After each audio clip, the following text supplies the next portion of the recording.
Everyone has a story. Stories have power. Hey, Braxton. They help us understand each other. All right. This is Jessop's Journal. Braxton, it's time to sign in the book. All right. Here we go.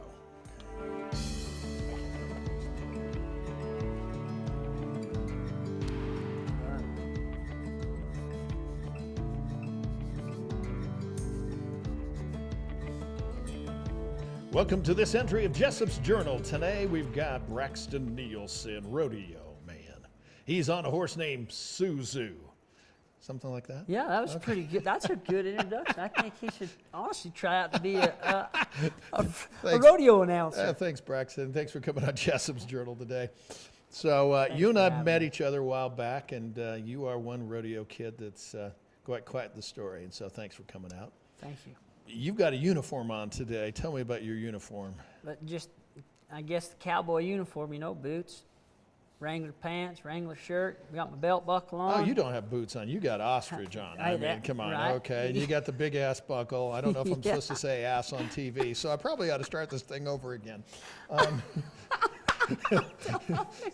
not TV. Oh, that's true. I love it. We're having some fun. This is awesome. You've been a rodeo guy for quite a while. A little horse named Suzu kind of, rang your bell. Yes, it did. It was a life-changing horse. Tell me about that horse. What happened? August 31st, 2017, I was pro rodeoing and was sitting fifth in the wilderness circuit.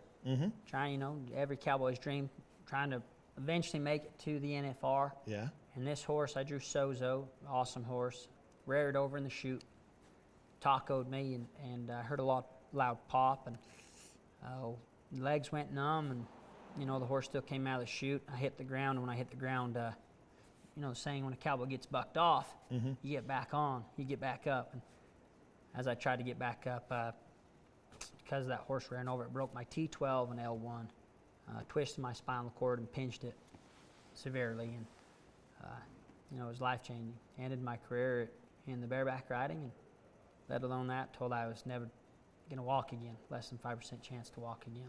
Wow. How many horses had you ridden before that? Oh, a couple hundred probably. Wow. So all of a sudden you say, okay, this is the thing that you love. This is your profession. This is more than just a hobby. This is part of who you are. Yeah. What happened next? I really, at the time, didn't know what was going to happen. Being told I wouldn't walk again.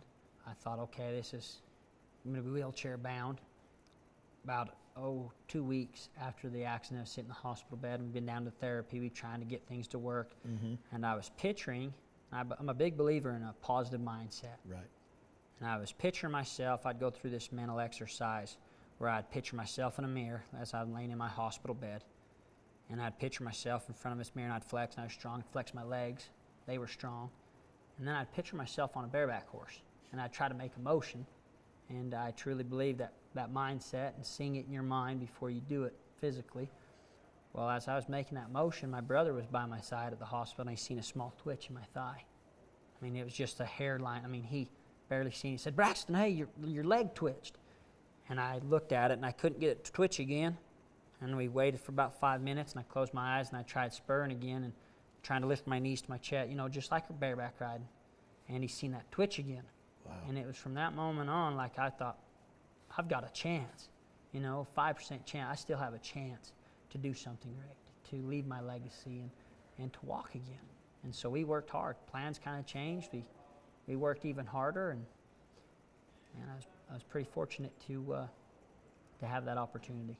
Well, I have to admit, when I met you, and I'd heard about this accident, but I honestly didn't know what condition you were in. So I wasn't quite sure what to expect. And I was impressed because you walked into this arena that we went and were there. But then you did something that surprised me even more. There's an expression that, when you get hurt, you get back on the horse. Well, so here's you, a kid that's been paralyzed. You're doing a little bow-legged walk, but for all I know, maybe you'd done that before. I don't know. A little bow-legged. But you then got on a horse in front of me. It's like, oh my gosh. What was it like the first time you tried to get back on that horse? It's hard. I think we all have challenges we had to overcome, and it was a fear that I knew I had to overcome. Just getting back on a saddle horse, a horse that's broke tame. Right. And it was mentally hard. Physically, it was hard to kind of stay in the saddle at the time. I was still working on getting mobility and muscle back, but it was almost unreal. I feel so blessed, feel lucky that I can actually even sit back on that horse. And been team roping a little bit now. I haven't got back on a bucking horse yet. No. But team roping, and yeah. Tell me about growing up. I grew up in a little town called Roosevelt, Utah. It's a little speck on the map. You know, it's about 2.5 hours straight east of Salt Lake City. Yeah. Okay, now I got to ask this because it's like you don't just wake up one day and say, geez, I think I'm going to go, ride that bull over there. What in the world possessed you to want to get into rodeo? I love life, for one. I love trying new things. And rodeo, I have some friends that have high school rodeoed and were involved in rodeo. And I've been around them, and I thought, let's try it. So I went to my friend's house, got on a bull, a practice bull that he had. Rode the first one. I got on a second one, rode it pretty good. I mean, it's a little different levels, there. And I got on a third one, and that third bucking bull was like the real deal. Oh yeah. And man, that bull kicked out, 2 jumped me, I chili whopped me to the ground, and made me rethink if I wanted to really, ride. And so it was my junior year of high school. I finished playing football, basketball. I didn't want to rodeo. Right. And I came back to the idea of rodeoing when I was 22 years old. Okay. 22 years old, and got on my first bareback horse. Some influence from the legend and one of my heroes, Louis Field, Okay. and his son Casey Field, introduced me to the sport, and it lit my soul on fire the first time I rode a bucking horse. It's a feeling that I can't put into words. I love it. So what's the difference between riding a bucking horse and a bull? So, a bucking bull, they kind of, the cowboys would joke and laugh. It's kind of like a dance, you Okay. match. You kind of match for match the bull. You're a part of the Okay. bull. Bareback riding's more like a fight. It's, Oh, boy. it is. Okay. It's like if you want to know what riding a bucking horse is like, put your hand in a vice grip attached to a car and roll it off the cliff and hang on. Wow. You have to be tough. It's probably one of the most physical sports I've tried. I played basketball, football. Riding bucking horse is one of the most physical sports I've done, but yet I loved it the most. It's a fight. Now, you talked about physical, but you also just said a word, tough. Okay? Tough. It's got a kind of, some meat to it. And to me, tough, leather can be tough. Your shoes can be tough. Your skin can be tough. But you got a tough spirit, okay? Thank you. And there's a phrase called Braxton Tough. What in the world is Braxton Tough? Man, it kind of gets me emotional just thinking of where it came from. The night I got hurt, it was a Thursday night. My football coach from back in high school, by Friday at 3 o'clock, he already arranged some shirts to be made, a nonprofit deal to be made, and he had the whole football team and everybody at this football game Friday night had a shirt on it with number 3. That's what I was in high school, basketball, football, baseball, number 3. So, and it said Braxton Tough, number 3. And I had the whole support from my community behind me and that was pretty humbling time. In a short amount of time that they came up with that, my football coach came up with Braxton Tough. And, it's part of my story. It's part of who I am and where I come from. And there in the basin, we're a tough community. We stick by each other, and that's what's helped me get through this. Now, that Braxton Tough message you're spreading, tell me about that. I feel it's a blessing now to be able to, because every one of us, as you've said, Doug, have a story. It's true. Every person does. And, life's hard. Life presents challenges, but I truly believe that every human being, every one of us, are born to succeed. We're born tough. We can do tough things. We can get through tough times. And even though our stories maybe not the same, but what we do have the same is going through it and being tough. And I like to go spread that to anyone that would listen to me and sharing my story of, one, having a positive mindset, being able to work hard, be tough, and then surrounding yourself with greatness. So I understand you're speaking to groups and spreading this message. What kind of people are you talking to? Anyone that would listen to me. Yeah. I've been able to go from elementary to high school, all the grades, and then I've been able to speak to a couple businesses and a couple corporations now, and it's been fun getting to talk about how to create a vision, being able to set goals, plans, being accountable, and truly knowing your self-worth. You know, being the very best you can be as an individual. Right. Not comparing yourself to, and I couldn't, man, look how styling you are.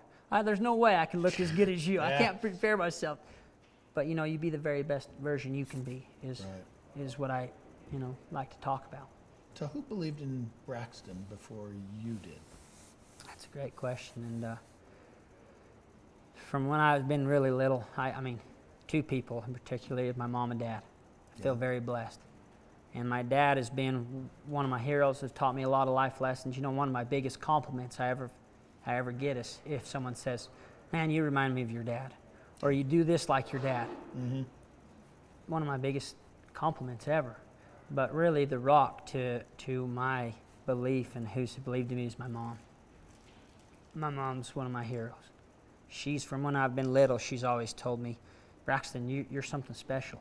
And she'd tell it to all my siblings. And I truly believe, you have kids, you want them to believe that they can do anything they want. That's right. You know? And my mom really meant that, though. And she said, "Braxton, whatever you want to do, whether it was basketball, football, baseball, to life, my job, career, and then even to rodeo." She was a little skeptical at first, you know? But she said, "If you love it and you really want to do it, I believe in you. And I believe that you can be the best." And it started then. And then as my accident happened, you know, she never thought for an instant, I mean, truly, never, you can ask her, she didn't think that I was going to not walk in or not be successful again. Even if I was in a wheelchair today, my mom has been the one that's like, "Braxton, I still believe in you. I can still believe you're going to be the very best." And she really has. She's pushed me to be the best and has had confidence in me from whatever I want to do. She's the one that's got my back. You recently got married. Yeah. Congratulations. Thank you. You know? Thank you. Yeah, married up. We all do. We all do. What legacy do you want to leave for your kids and your grandkids and for the people that come that say, "I remember Braxten Nielsen"? Okay, I got to put my Rodeo voice in there. You know? Braxten Nielsen. You know, he was what? That's a deep question. You know what? I want my kids, my grandkids, and to leave my legacy that I was a competitor at life, trying to be the very best I could be. I was a hard worker, I was a great friend, and I wasn't afraid. And that I was tough. Braxton Tough. Braxton Tough, right? Awesome. Well, thank you very much, Braxton, for coming on Jessop's Journal. Thank you, Doug. Thank you very much, and thanks for all you do. We have some lovely party gifts from our underwriters today. So the folks at Rustico have made you your own very personalized journal. Very cool. And check out the pen. You know, the thing writes itself. It is so flippin' awesome. Okay. The folks at Taylor Cooperative make all my shirts. They're going to make you your very own shirt. Now, of course, I've been known to wear a hat or two, and we're both hat connoisseurs. The folks at JW Custom Hats are the best, and they're going to make you your very own personalized hat. And of course, the folks at Ogden's Own Distillery have got your own little gift basket there. That is pretty neat. The thing I want people to remember is everyone has a story. Stories of power. They help us understand each other. With another entry into Jessop's Journal and Braxten Nielsen, I'm Doug Jessop, ABC4 News.